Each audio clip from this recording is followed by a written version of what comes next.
going pilot hunting. Take out enemy pilots to achieve victory. TitanFall, one of the most hyped games in the gaming industry today.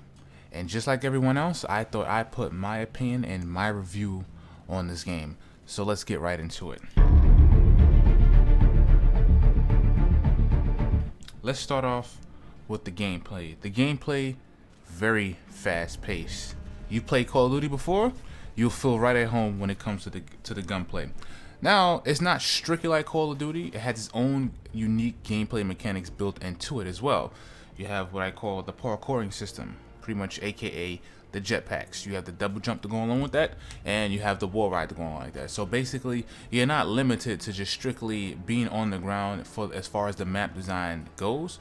You can basically, hop on rooftops, buildings. You can rodeo Titans, like I said, and you can get in areas you normally would never be able to get to in Call of Duty. So right then and there, the maneuverability outpaces it, and also the tempo feels about 2 notches faster.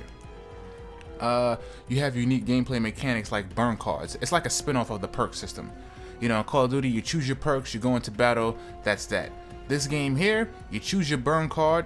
Your burn card gives you a unique distinctive advantage, and once you die within that life, hopefully you put good use of that burn card and the effects of it goes away.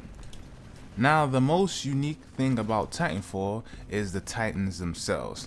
Every pilot has access to a Titan, and if you don't use any burn cards to slash off time prior to your Titan being called in, it'll take you about 4 minutes without any killings for your Titan to come in. Now, as you start to kill grunts, as you start to kill pilots, as you doom Titans, it shaves off time for your inbound Titan to come in, so it's to your advantage to basically play the game by killing things to shave off time to get your Titan in as quickly as possible. And a Titan has its own unique set of loadout. You have your primary weapon, your tactical ability, your ordnance, and a kit set. So therefore, you can customize each and every one of your Titans to your type of play style. Now, the game comes with 3 Titans at the moment. You have the Atlas, you have the Strider, and you have the Ogre. 2 of which you have to unlock playing the campaign. Now, once you get inside your Titan, it's like a whole new game is exposed to the end user, where you just have a whole new set of strategies and this and that. But I like how Respawn Games has balanced the game out in a way where the Titans is not the end all be all thing of the game. They're not super overpowered, and they can be taken down by pods provided you play the game a certain way and play it more strategic.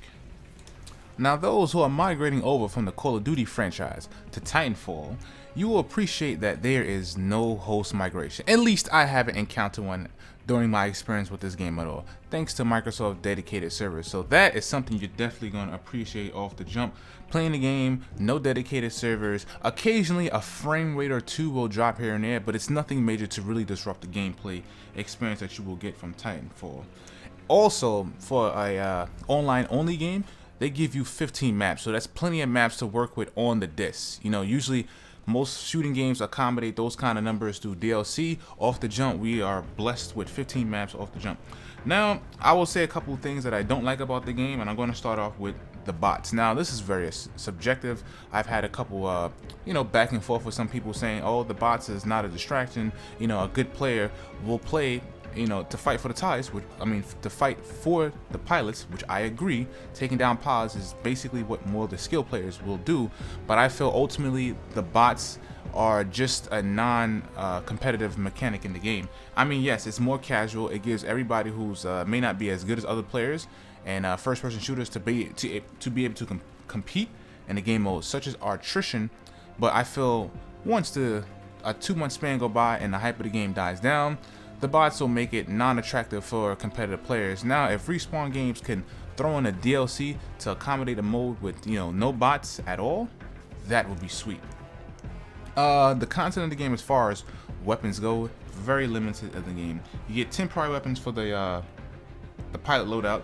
You get 4 anti-Titan weapons and 3 sidearms with very small attachments to go with it. So that's a little disappointing in the game.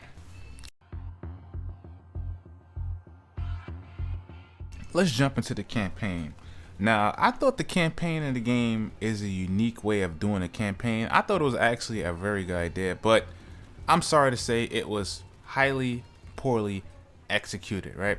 They are trying to tell you a story between the IMC and militia right in the middle of the action. Like, I am not paying attention what the hell is going on as I'm trying to freaking doom this guy's Titan, run away from getting blasted by quad missiles, and parkouring over the place. Whatever the hell is going on in the story is just poorly executed.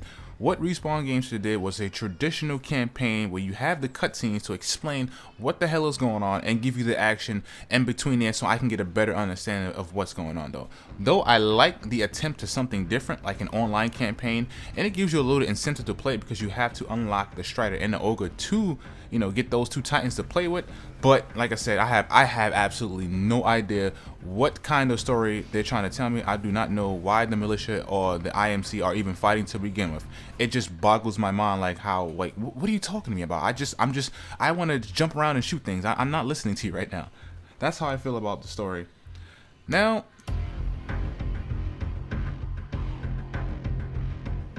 overall, I would have to say that this is a very great game, extremely fun. If you own an Xbox One, yes, you can pick this game up. If you do not own the system and thinking about purchasing it for it, I say wait till about the first DLC, maybe the second DLC to drop, or the price to drop on the game. I don't think it's really worth going to spend $500 to get this game like right now. You know, you can just wait for the 360 version to come out, which will be out on the 25th. Or if you have a PC that can really handle the game, just go ahead and download for the PC and save you the trouble. Anyway, this is Jay Silver. This is my review of Titanfall. Hope you guys enjoyed. I'm out, y'all. Later.